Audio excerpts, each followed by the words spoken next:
Blade of the Immortal. We open up to a sword battle already in progress. Legendary samurai Manji, Takuya Kimura, cuts through a few men with ease, then runs down an alleyway to collect his sister Machi, Hana Sugisaki, who was hiding. After killing another man, he checks on his sister. Machi seems to be out of it, claiming that horse droppings are a rice ball. Manji tells her to put it down. At a stream, Manji cleans his hands and takes a drink. His sister stands in the water with a windmill toy. Suddenly, a woman begins to speak behind him, startling Manji to turn around. "It's like you're staring at your own sin. Was it your fault?" the woman asks. The woman continues, saying Manji is wanted for the death of his boss, a banner man to the shogun, and 6 other men that happened to be there. Unfortunately, one of the men he killed was the husband of his sister. Manji felt great guilt at the act and wanted to commit suicide, but knew his sister would die without him. The mysterious woman understands his guilt and pain, mentioning that she has been alive for 800 years. Manji turns back around and sees that his sister is gone. He spots her on the bridge, walking away. Giving pursuit, he finds his sister in the clutches of a large faction of men, led by Hishiyasu Shido, and begins to mention who he works for when Manji cuts him off. He gives simple terms: if they let his sister go, he will let them live. Shido scoffs at the offer, given there is a bounty of Manji's head. He tells Manji to drop his swords and he complies. Shido orders Machi to be released, but as she runs back to her brother, Shido swipes her with a sharp weapon. Blood pools from her mouth, and she drops to the ground, dead. "I let her go," Shido says, laughing at his cruelty. As his men rush Manji grabs up his swords and shows them what a mistake it was to cross him. He proceeds to cut down several men. As the rest hesitates, he snarls out a veiled promise. "I'll kill all of you," Manji intones. As Shido mockingly tells Manji to come and get him, Manji begins to systemically take out the large group, 1 man at a time, wielding 2 swords as he fights. Shido, however, has archers who shoot Manji in the shoulder. He throws one of his swords, killing an archer with a blade in the neck. Grabbing up another sword, he continues, though loses a hand and an eye in the process. Undeterred, he continues to fight. He is wounded several more times, but kills the rest of Shido's men. Now in fighting Shido with just 1 sword, while Shido fights with dual weapons, the bloody and beaten Manji still holds his own. Holding back Shido's weapons, Shido continues to taunt Manji. "Time for you to go find your sister," Shido snarls. Manji pushes his swords back and goes for the kill stroke, getting Shido in the gut. However, Shido is able to do the same. He then pulls the sword out, slashes Shido in the face, and then slits his throat. Barely standing in a field with dozens of bodies around him, Manji struggles to return to the body of his sister. He closes her eyes and apologizes for not taking care of her.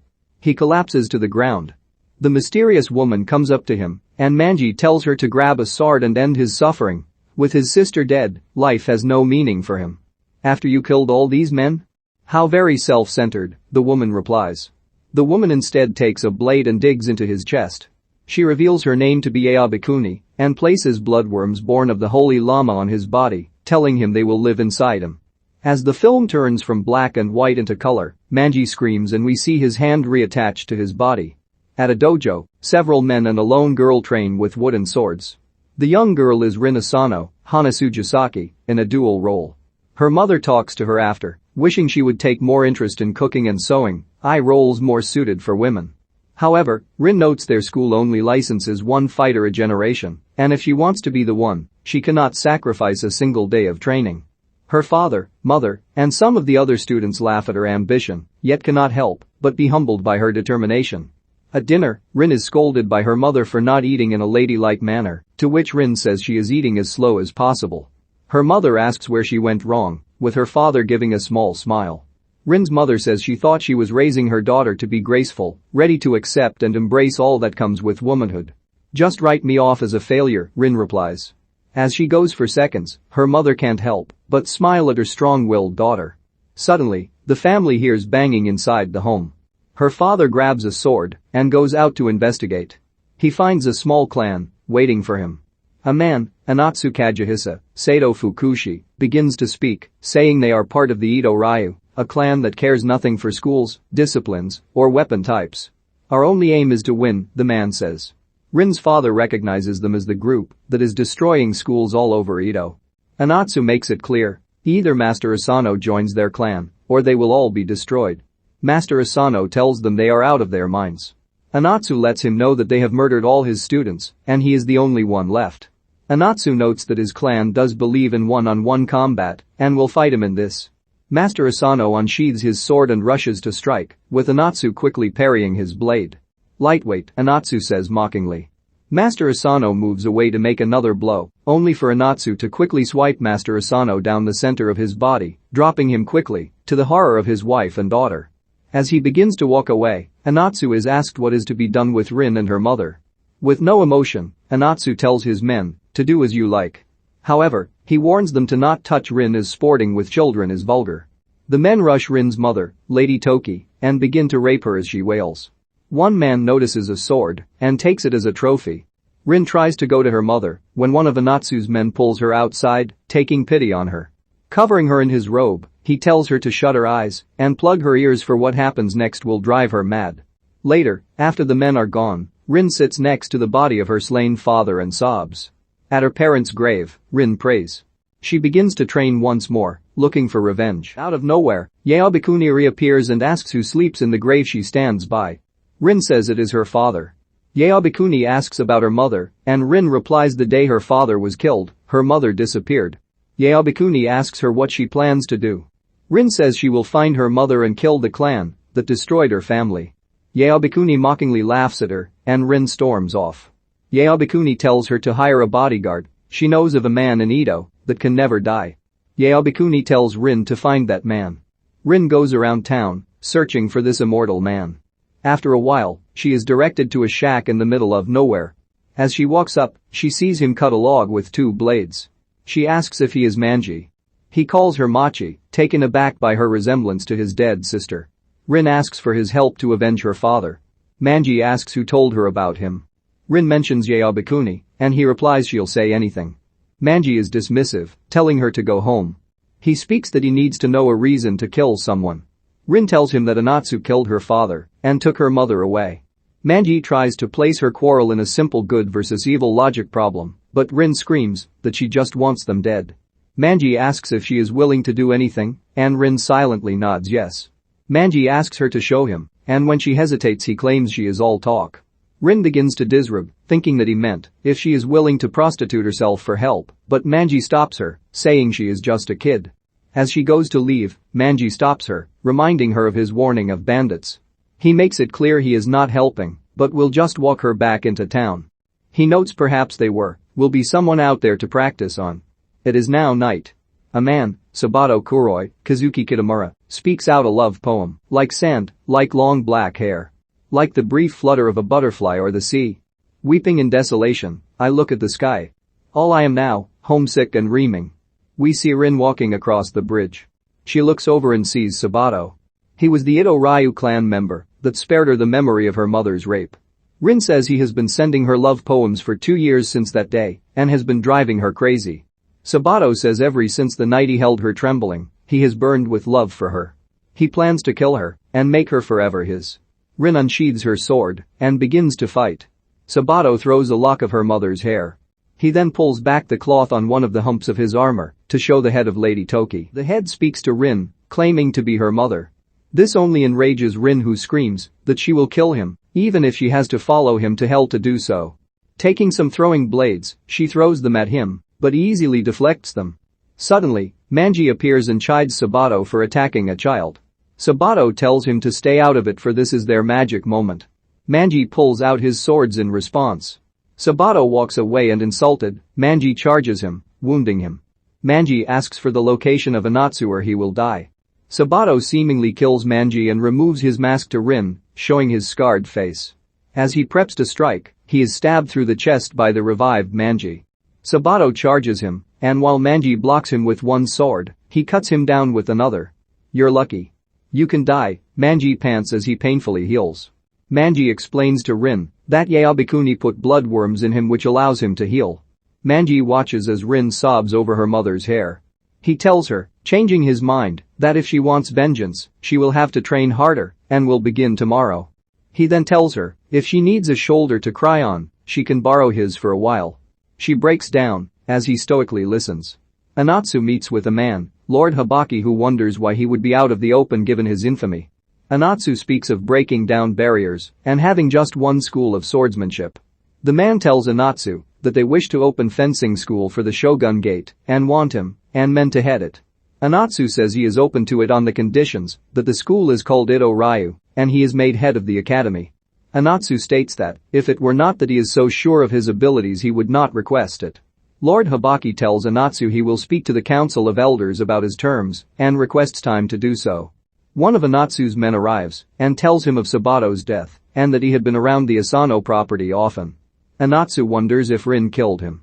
Another man notes Sabato was one of their top 10 fighters and Rin could have not dispatched him. Anatsu tells his men that this time is crucial and no one is to lose their cool. Rin goes to a sharpener of blades to treat all Manji's swords. On her way out, she notices a sword that belonged to her father and freezes. Behind her, Magatsu, one of Anatsu's men, asks for the sword. The bladesmith hands it over. Rin rushes back to Manji and tells him what she learned. Manji goes after him. Walking in the forest, Magatsu lies in wait for Manji and asks if he killed Sabato and if Rin hired him to do so. Manji tells him he will die too. Magatsu gets in some easy hits and regales Manji with combat rules including the importance of blocking and knowing the land you fight on, just as Manji gets stuck in quicksand. He tells Manji he was a son of peasant who saw a friend be cut in half just because she accidentally startled the horse of a lord. Manji thinks of his sister's death. Magatsu stabs Manji saying he will die and so will Rin, as his enemies. Think so?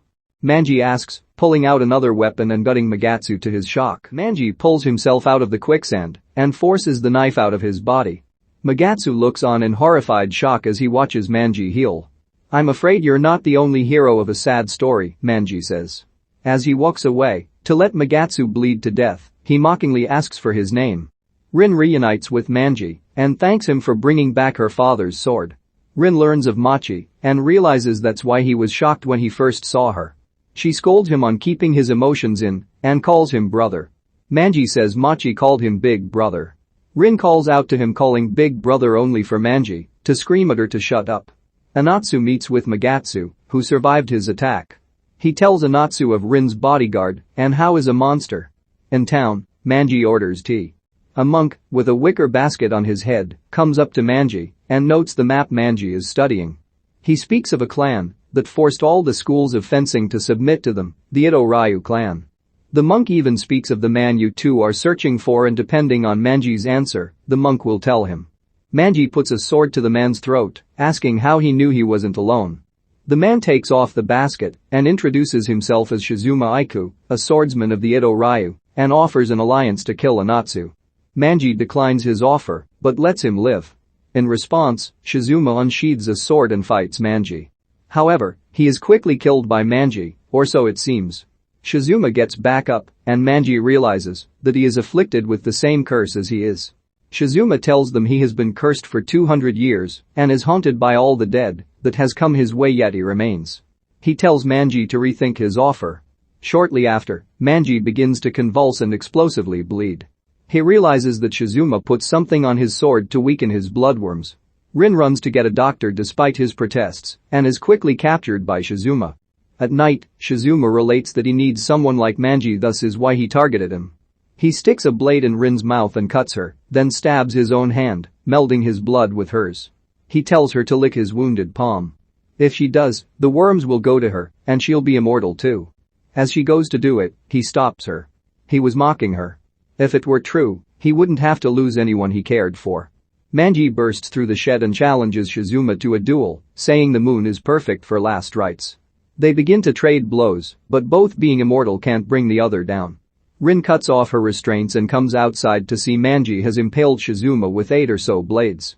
Dying's hard, isn't it? Shizuma asks, laughing. He then proceeds to pull all the blades out, one by one. He pours a liquid over his sword, the poison that weakens the bloodworms and can even kill them. Manji is frozen by the way out of his immortality, but realizes that he cannot die, yet while Rin still needs his help. Manji attacks Shizuma and overpowers him, chopping off his limbs and stabbing him with his poisoned sword, weakening his bloodworms. Manji asks why he didn't put up more of a fight. Shizuma replies that he knows why. I'm tired of being alive, Shizuma says sadly. He then passes away. In a small montage, several men are found dead around town. Rin and Manji are apparently working their way up the ranks. Anatsu learns that the Council of Elders accepted his terms. He then tells one of his men that he intends to travel to another dojo. Its leader is dying and wishes to join forces before he does. Anatsu states that his clan, the Ito Ryu, will now be supreme in all of Ito. Anatsu is apprised of the deaths of his men. He tells the others to stay close and he will call in backup. That night, he meets with a woman. Rin sees that Manji's wounds have yet to close. He claims sake helps. On the way out, they encounter a music-playing woman. The woman, Miike, calls out to Manji. She implores for some of his time. Manji tells Rin to go home. Finally alone, Miike turns her instrument into a bladed staff. She tells him she is pledged by Anatsu to kill him, as he has taken out 13 of their men. Manji says he hasn't killed that many but is interrupted by Miike, who begins to fight him. After dodging some blows, he uses his second sword to make a blade staff of his own. She is able to draw blood, weakening him. She then gets the upper hand, stabbing in the chest and cutting off both his arms. However, she pauses right after in shock. When asked why, Miike explains in the heat of battle she excels, but in the aftermath of her deeds, she feels nothing but grief. She wants to stop killing, but is in debt to Anatsu and must do what he commands. Just then, Rin comes to defend Manji. Miike asks her how many have died for her revenge. Rin says she knows killing is wrong, but right and wrong matter, not if you do it for someone you love. Manji is risking himself for her, and she cannot let him die. Miike is taken aback and says she cannot kill a child like Rin and walks away, telling Manji to look after Rin. As he heals, Manji tells Rin to never interfere again or he quits. Miike reports to Anatsu telling him she could not kill Manji and that she is not fit to serve him. She leaves a lock of her hair in penance. The next day, Manji tells Rin he has somewhere to be and to train alone. Manji travels to a rock formation and lays flowers. It is the grave of his sister. He tells her he might be joining her soon or not. Rin is walking in the forest when she sees Anatsu training. She screams out to him that is his time to die, throwing blades, which he quickly deflects. She tries to pick up an axe, but it is too heavy for her to wield. Anatsu explains it belonged to his great-grandfather, who was expelled from her great-grandfather's dojo for using the axe, as it was considered barbaric. So full of hatred for her family and the adherence to specific style of fighting that Anatsu killed her father and continues his campaign to eradicate all clans but his own. Rin asks why he doesn't kill her. Anatsu replies he is a heretic like her. Rin says they are nothing like.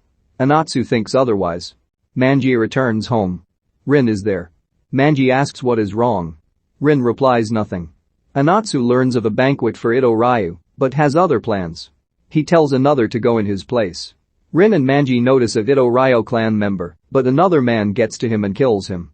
The man introduces himself as Shira, Hayato Ichihara, of the Mugai Ryu clan. He introduces to others such as Jiichi and Hyakuren, Chiaki Kuriyama. They offer to join forces, which Manji reluctantly accepts. Manji learns of Anatsu's movements and they split up to find him.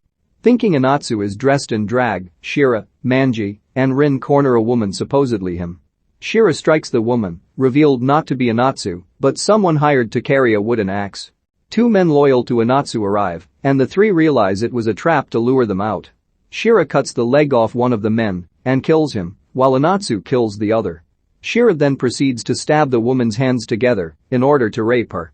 Rin intervenes, saying the woman is not Ito Ryu, but Shira begins to beat Rin for interrupting his fun. Rin screams that Shira is not better than the people she hates and raises a sword to him, which he smacks away and holds his jagged sword to her neck. However, Manji arrives and with a chained scythe cuts off one of Shira's hands for attacking Rin. Shira runs away in fright. Manji tends to her wounds and chides her for foolishly attacking Shira. He explains his curse, saying he was forced to kill an official on orders of his superior, who lied to Manji saying the man was corrupt, when in fact it was his boss that was corrupt. So he killed his boss and his bodyguards, one of which was the husband of his sister. This led to her madness, and Manji fled with her until a bounty hunter killed her and led to his fatal wounds. The sorceress Yabakuni cursed him with immortality soon after. Manji is confronted by Jiichi and Hyakuren, who ask about Shira. Manji deduces they are government mercenaries who work for the shogun, who plan to trick the Ito Ryu into a truce and then eradicate them all before Rin has her revenge. Rin leaves a letter for Manji at his shack and travels alone. Manji finds it. Rin states that, though she is not strong enough to beat Anatsu, she can no longer take advantage of Manji. She tells him to help those that cannot help themselves. Manji races after her. Anatsu meets with Lord Ibane, the dojo leader who accepted terms to join forces with Ito Ryu. The man strangely denies Anatsu's terms and expels him from the dojo. As he goes to leave, he is surrounded by men. Anatsu realizes he has been betrayed by Lord Hibaki. He swiftly kills all the men. Lord Ibane kills himself in ritual suicide. At the banquet for the Ito Ryu clan, the food has been poisoned. Lord Hibaki and Jiichi proceed to slaughter the poisoned men. Shira finds Rin's letter and realizes there is a way to make Manji pay. As Anatsu flees, he crosses paths with Rin. She wants to fight, but he is too busy to deal with her. He now knows the Ito Ryu has been outlawed by the shogun. More soldiers chase after him. Rin chases after Anatsu. Lord Hibaki and Jiichi finish killing Anatsu's men. Manji, still running after Rin, is confronted by 3 men. They attack him, spearing one of his arms, trapping him. Manji cuts off his own hand to be free and attacks the men, killing 2. However, one wounds his other arm and preps to kill him. His hand won't heal despite yelling at the bloodworms to do so. Yaobikuni appears, saying if he does nothing, he'll finally die, asking why he fights. Manji doesn't respond. Yaobikuni laughs, saying Rin is more important to him than his wish for death. His inability to give up his humanity will keep him immortal, a wanderer for infinity. Manji screams at her to shut up. His arm finally heals, and he kills the last man. He then retrieves his severed hand, so it can be reattached. Rin continues to pursue Anatsu despite the Lord Hibaki and his men surrounding them. He tells Anatsu that his clan is dead, and he better choose a death that suits him. Anatsu says his ambition is alive and well. As the shogun men charge, Rin yells at them. Rin calls them cowards for swarming one man, saying even killing should be done right. She then screams at Anatsu for believing he can do everything alone. Lord Hibaki responds to this by telling a man to kill Rin. The man goes to Rin, but is attacked by a throwing star by Manji. Manji tells her he won't die till she gets her revenge. Manji asks who he should kill. Rin responds anyone that wishes her harm. Manji says that is fine. Hibaki orders them killed, so his men attack. In a chaotic battle, both Manji and Anatsu attack and kill the shogun troops, leaving dozens dead in their wake. Anatsu begins to take hits despite the numerous casualties he has inflicted. However, Miike arrives to fight and sacrifice herself for her master. As the fighting commences, Lord Hibaki calmly eats rice balls. Rin, trying to help, throws some blades, but hits Manji by mistake in the process. He complains about her poor aim before continuing to fight. In the middle of the chaos, Shira arrives to kidnap Rin in order to make Manji suffer. Surrounded by shogun men, he can only watch Rin be captured. In a rage, he kills more men. Miike and Anatsu finish off their men, while Hibaki continues to eat. Miike smells gunpowder and turns to see a group of riflemen about to fire. She throws herself in front of Anatsu, taking all the fire. With the last of her strength, she kills the gunman before dropping dead. Enraged, Anatsu approaches Lord Hibaki, who calls him a fool for thinking the shogun would submit to him to train his warriors. They begin to fight. Manji catches up with Shira, who has tied up Rin. He undoes a cloth, showing he had filed down his arm bones to make sharp weapons, stabbing Rin. He tells Manji to drop his weapons. Remembering the last time he dropped his weapons to save someone he cared about, only to be betrayed, Manji pretends to do so, getting rid of all of them, except for the blade Rin accidentally hit him with. He throws it, freeing Rin. Rin escapes and Manji implores him to fight him. Manji grabs him and flings down a hill. Shira is able to grab a branch that dangles over a waterfall. Manji grabs a sword Shira dropped. Shira tells him that even if he cuts the branch, he will come back and kill Manji one day. Manji cuts the branch. Shira falls off the cliff onto the rocky waterfall to his death, making a bloody explosion as he does so. Meanwhile, Anatsu finally brings Lord Hibaki down with a strike across the torso. His severed torso crawls for his sword before he dies. He encounters Manji and Rin and thanks him for his help of staying alive. Manji replies he should thank Miike for her sacrifice. Anatsu says he will leave, but Manji makes it clear he will not leave alive. A long, protracted, bloody fight ensues with Manji getting in several blows against Anatsu. However, Manji's healing factor begins to fail him. Still, he gets in several more fatal blows. About to finish him off, Manji stops and brings Rin over to finish him and truly get justice for the death of her family. However, when Rin gets to him, she hesitates. Anatsu, defiant, speaks his last words. Hear me. Whether it takes years or decades and whether it's from me or my children when I'm dead, fear of the warrior's sword will revive this land. Anatsu begins to walk away, so Rin charges him. Rightly fearing a trap, Manji runs in front of her as Anatsu turns to attack with his axe, taking the blow in her place. Having the opening, Manji encourages Rin to strike, and she finally does, stabbing Anatsu in the chest. Anatsu says he will wait for Manji, but Manji replies he cannot die till Rin does. Anatsu collapses to the ground dead, his reign of terror finally over. Manji collapses, finally taking one hit too many, and apparently dies. Rin sobs over his corpse, screaming at him for breaking his promises. In tears she says, "Brother, forgive me." Manji replies, "That's big brother, stupid."